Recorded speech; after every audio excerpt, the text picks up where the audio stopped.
What's up, webheads? I'm your host this week, Spider-Walt, and this is Top 5. Today, we swing into action with a beloved animated series from the 90s.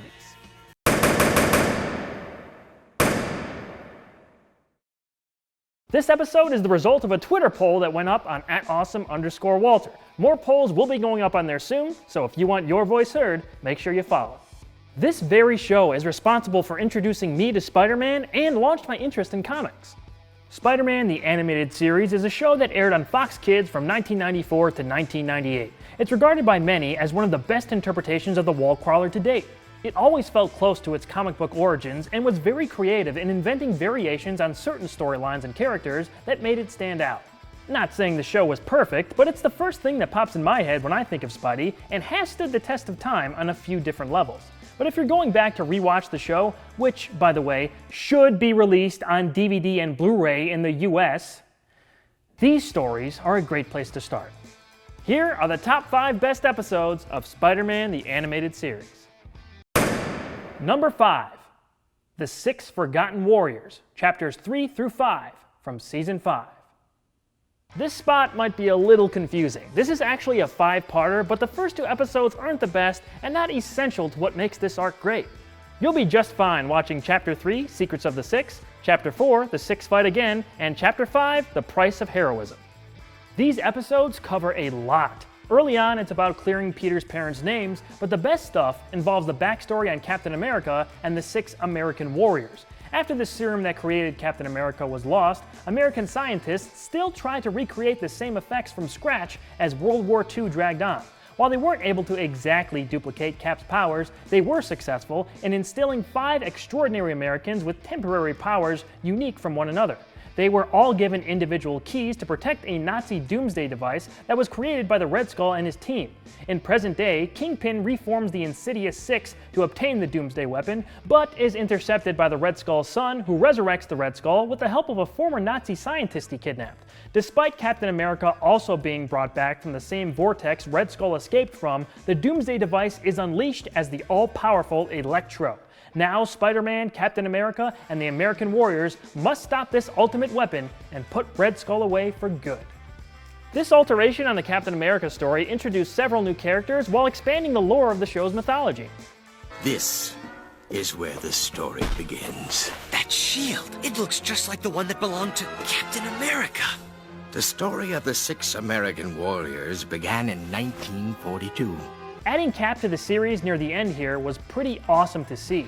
He had appeared in a flashback in a previous episode, but this was the first time we saw him interact with Spidey and others in present day. Also, how he was preserved in his physical prime and directly tied to Red Skull was a clever change from his actual origin. We are evenly matched. You cannot escape. Maybe, but I can see to it that you're not around to activate this atrocity. Captain America sacrificed himself so that the doomsday device would never be used. The concept of the 6 American Warriors is one that was truly interesting. Seeing them revive their old powers and re-team with Cap in their twilight years was a fun story element to see play out. They became the Destroyer, Miss America, the Thunderer, the Black Marvel, and the Whizzer. With Cap as their leader, they were to be called the 6 American Warriors. The endgame for Red Skull here was to finally let loose his doomsday weapon, and seeing that turn out to be Electro was an unexpected twist. Electro is a classic Spidey villain, so it was good to see him finally show up, even if it wasn't the character's mainstream origin. However, this version absolutely worked for the story. Behold, my doomsday weapon. A soldier who can harness energy and bend it to his will. He is no longer my son. Now you may call him Electro.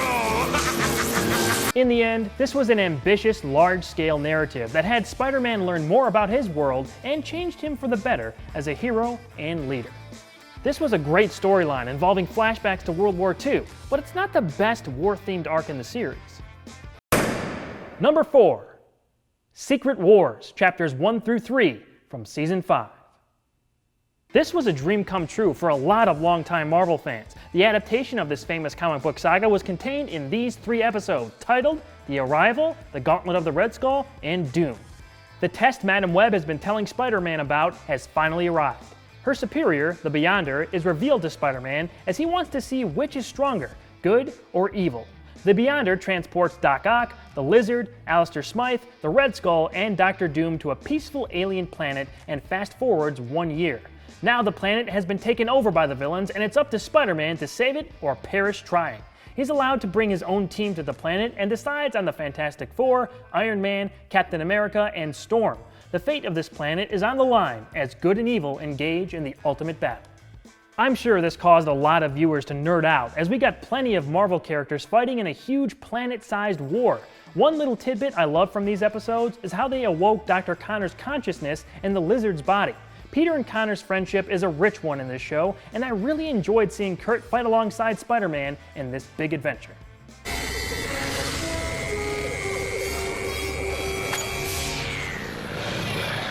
Where am I? Spider-Man! What's going on? It's okay, Doc. You're here amongst friends. In the finale, we get a great character story involving Dr. Doom and the Thing. Doom cures Ben Grimm of his rocky appearance, and this has the Thing defending his greatest enemy against his own friends. Old Doc D changed me back just like I always wanted. How did he do that? Doc's got some sort of power separator. Watch this. I can transform whenever I want to. Pretty neat, huh? Maybe. After Doom absorbs the Beyonder and his powers, Spider-Man attempts to appeal to any humanity left in Doom in one of the best dialogue exchanges in the series. Who amongst you has ever wanted to give up their superpowers? I have, because I've learned time and time again that with great power, there must also come great responsibility. And that's a responsibility even you can't avoid. I do not wish to avoid it. This turned out to be just a warm-up, as the real war was about to begin for Spidey, and the series started to wrap up. Number 3. The Alien Costume, Parts 1 through 3 from Season 1. This was a big deal. Introducing Black Suit Spidey and Venom to the series, the Alien Costume is not only 3 of the best episodes of the show, they also might be the most memorable.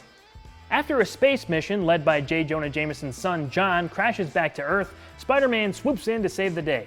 Later, he realizes a black substance from the shuttle has attached itself to him. It augments his strength and changes his costume. As time goes on, however, Peter finds out the suit is actually an alien symbiote that amplifies his aggression and rage, pushing him to do things he normally wouldn't. After expelling it from his body, the symbiote finds a new host in Peter's enemy Eddie Brock, and together they form Venom, Spider-Man's deadliest foe to date. All these years later, I still remember almost everything about these episodes beat for beat. That's how strong of an impression it had on me and many fans of the show. Who doesn't remember this iconic scene?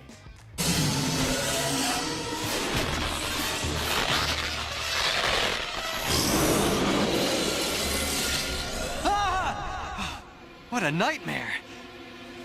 For a second, I thought I was... Great use of visuals to tell what's happening with Peter. It worked perfectly. Now, Christopher Daniel Barnes got to really go all out with his voice acting here. Peter was getting lost in his rage, and this created some really cool and kind of scary moments from our hero. Get back here, Shocker! Shocker! You can't escape me! I'll chase you to the ends of the earth! The bell tower scene is absolutely iconic. The setting, the atmosphere, it's all still vivid in my brain. No!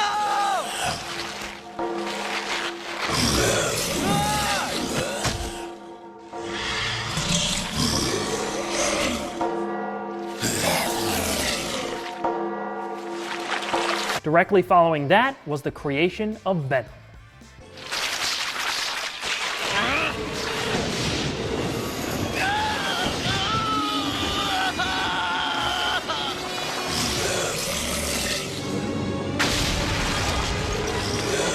After an initial battle, Peter sees Venom everywhere, and since Eddie knows his alter ego as Spider-Man thanks to the symbiote, this causes all of Peter's friends and family to be threatened.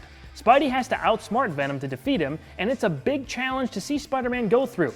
Also, the third episode has this scene in it. Check it out, dude. His mask is off. I'm Spider-Man. Check it out, dude! I'm Spider-Man! Number 2. Turning Point from Season 3. The Green Goblin may very well be the best villain on the show. Norman Osborn's descent into madness culminated in this twisted story that is reminiscent of one of Spidey's biggest tragedies. The Green Goblin is in almost complete control of Norman Osborn and is now in possession of a transporting device that allows him to pop up anywhere he wishes and disappear just as fast. He uses it to find out the true identity of Spider-Man and sets in motion a plan that changes Peter Parker's life forever. This episode features a moment that the series may be best known for. It is indeed a turning point that we never got a 100% conclusion to. Look out!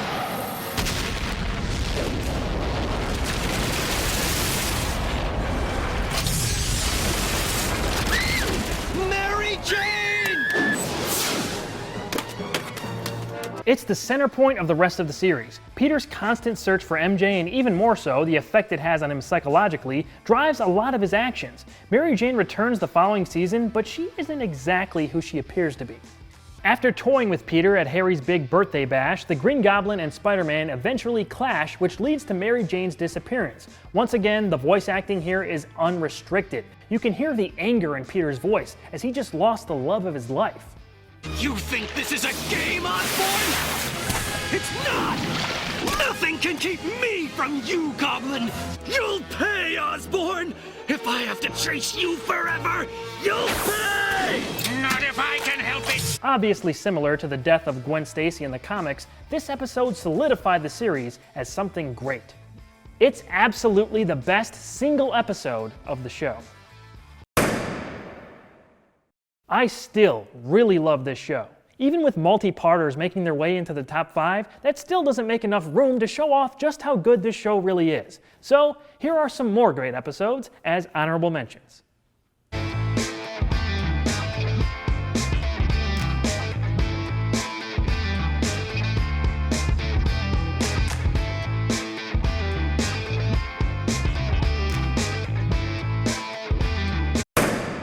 And the number 1 best episode of Spider-Man the Animated Series is Spider-Wars, Chapters 1 and 2 from Season 5.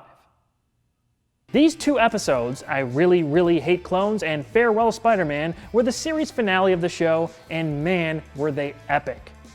Immediately following Secret Wars, the Beyonder and Madam Web revealed to Spider-Man that the real war begins now. Spider-Men from different parallel universes are brought together to stop the multiverse from being destroyed entirely. Things are made even more complicated when the mastermind behind the destruction of reality is shown to be Peter Parker himself. This was a brilliant way to end the series, and did so in amazing, spectacular fashion. This is a great testament to how good the show could be, with balancing seemingly complex storylines and making them very simple and easy to follow without sacrificing their intelligence or emotional character cores.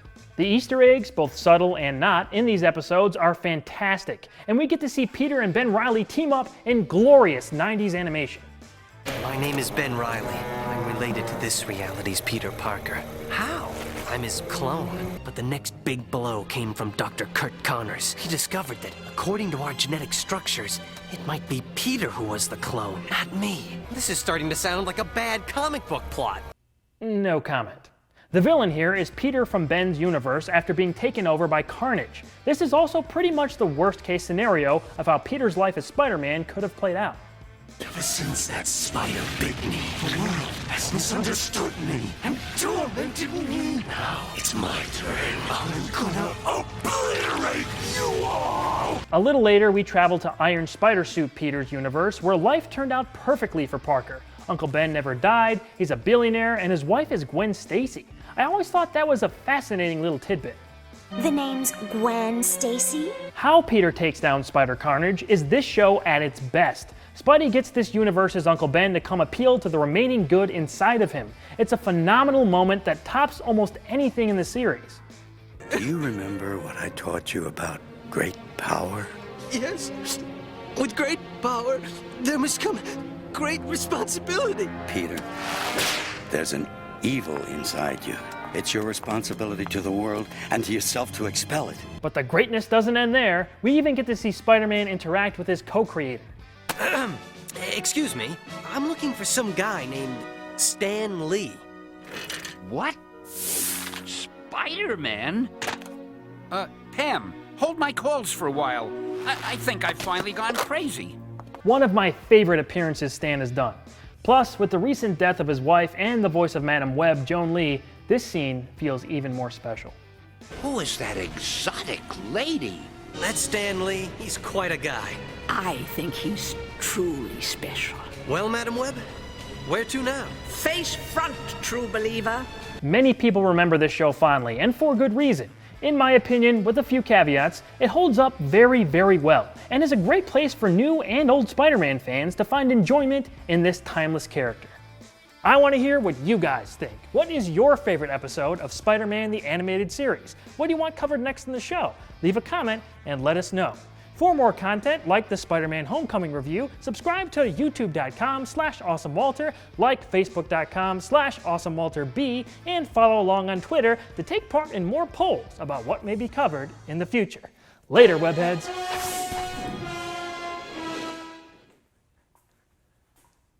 Love that guy. Grab your crystals and come back next week as it's Morphin' time once again.